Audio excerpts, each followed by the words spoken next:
Avec nous aussi Sylvia Digard. Bonjour Sylvie, vous allez nous Bonjour. parler d'un métier qui forcément va intéresser l'homme de théâtre qui est assis à votre gauche, c'est perruquier.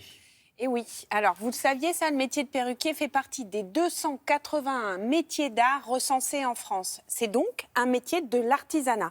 Alors l'artisane qu'on va voir là ce matin, elle s'appelle Guylaine Tortereau et elle est tombée dans la coiffure toute petite. Et je crois qu'il y a un rôle de coiffeuse dans votre pièce. Oui, mais c'est pas elle. Non, c'est pas elle.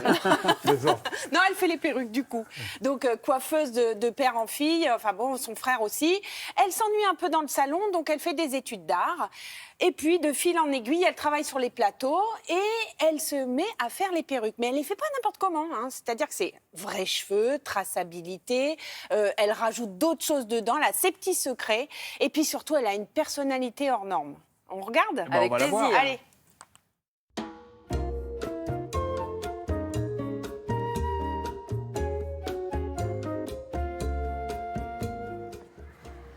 Bonjour Guylaine, ça va? Ouais, ça va. Là, on est vraiment dans la partie où le comédien s'installe. C'est la première étape? C'est la première étape, oui. C'est ici qu'on va chercher ce qu'on va faire comme look, comme Ouais. couleur de cheveux, comme densité. Là, par exemple, on a la tête de demi-mour. C'est-à-dire que vous avez pris les mesures Oui. avec d'abord un petit casque comme ça, là. Ça, c'est son moule Ça, que c'est- j'ai fait ça, sur sa c'est- tête. Oh, la tête de demi-mour.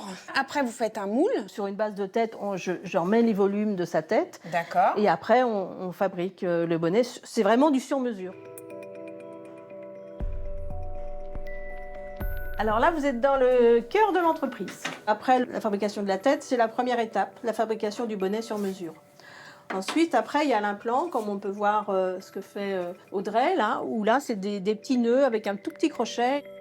Audrey, qui fait des wefts, c'est un système de tissage sur 3 fils, et ça permet de faire des bandes de cheveux qu'on peut rajouter pour la densité et la longueur. Là, cette perruque, elle est en finition. On retrace l'implantation de la comédienne, et nous, on suit, en fait, en transparence, pour imiter l'implantation humaine, sur un tulle qui est extrêmement fin, et qui va disparaître à l'image dès qu'il sera collé. Ça, c'est la galerie. C'est un peu votre book, ça. C'est ça, ouais.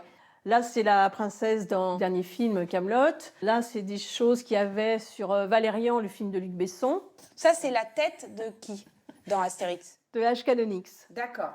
Bah, moi, je me dis, je regarde, c'est des cheveux, mais c'est pas des cheveux.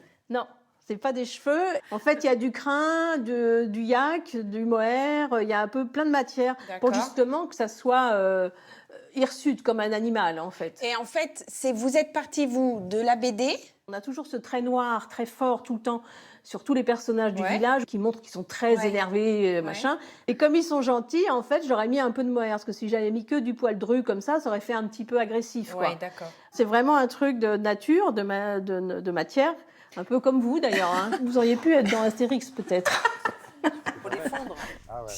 C'est un sujet qui a beaucoup intéressé notre invité. C'est vrai, c'est un travail de précision quand même. Oui, et puis cette coiffeuse, je le sais, enfin cette perruquière était la maîtresse de Yul Brynner. Ah bon? Très bonne vanne. Très, très bonne Écoutez, je vanne. vérifierai. Hein. Mais il y a beaucoup d'ateliers comme le sien ou pas? Alors, Sylvie, en comme France le sien, non. Il y a des perruquiers qui sont installés à 1 ou 2, mais elle, en fait, ce qui est intéressant, et c'est là où elle maîtrise vraiment le métier d'art, c'est là où elle est installée à Cour de l'Industrie, où il y a plein d'artisans d'art à Paris dans le 11e, et puis elle transmet. Vous avez vu dans l'atelier, il y a des petits jeunes.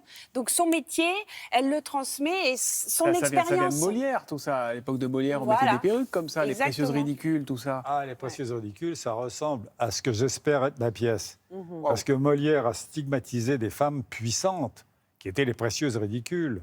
Je suppose qu'il pouvait s'attirer les foudres de ces femmes-là, mais il n'a pas eu peur. Vous n'avez pas peur de nous foudre? Vos foudres à vous, non. Elles sont charmantes. Merci. Vous avez vu. Oh, Il sait parler il sait aux femmes. faire, il sait Voilà. faire, Il sait bien faire. Merci beaucoup.